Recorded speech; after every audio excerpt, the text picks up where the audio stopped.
د ولسمشر غني استعفا نه ورکول او د سالي لخوا د جنگ اعلان په څه معنا دی؟ آیا بله جګړه راتلونکې ده؟ جزئیات یې همدغه ویډیو کې وګورئ او چینل هم سبسکرایب کړئ. نن بې له استعفا ورکولو د ډاکټر اشرف غني وتل د بل جنجال پیل دی. د افغانستان د نافذ اساسي قانون له مخې ډاکټر غني د افغانستان ولسمشر دی. که چیرې د استعفا ورکړې وای رسما سالي د افغانستان ولسمشر کېدی.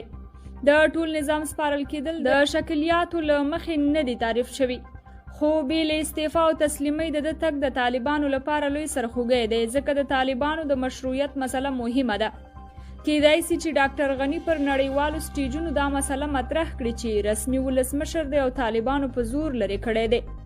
هغه دولتونه چې طالبان په رسمیت نه پیژني نو رسما ډاکټر غني په رسمیت پیژني. دا د مشروعیت د بحران پیل دی. فکر کوم د قدرت انتقال د ډاکټر غني په خوښه نه و، نو ځکه د دا وروستۍ مرمۍ د ځان دپاره وساتله. بل خوا د افغانستان د ولسمشر محمد اشرف غني لومړی مرستیال امرالله سالي وایي چې د طالبانو د یعنې ترهګرې ډلې ته به سر ټیټ نه کړي. هغه په خپل ټویټر کې لیکلي دي، هیڅکله او په هیڅ ډول شرایطو به طالبانو ته سر ټیټ نه کړم. زه به هیڅکله هم د خپل اتل احمد شاه مسعود له روح او میراث سره خیانت ونه کړم. زه به میلیونونه کسان چې ماته یې غوږ نیولی خواشینې نه کړم. زه به هیڅکله له طالبانو سره تر یوه چتر لاندې ونه اوسېږم، هیڅکله هم نه.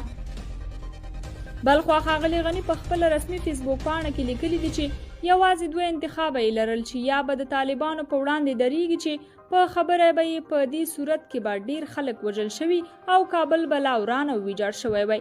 هغه په خپله فیسبوک پاڼه لیکلي دي، نن زه یو سخت انتخاب سره مصادف شوم، ودرېږم چې مسلح طالبانو سره چې ارګ ته داخلېدل غوښتل مخامخ شم او یا له ګران وطن څخه چې ما تیر 20 کاله د هغې ساتنې او پالنې لپاره خپل ژوند وقف کړی و ووځم.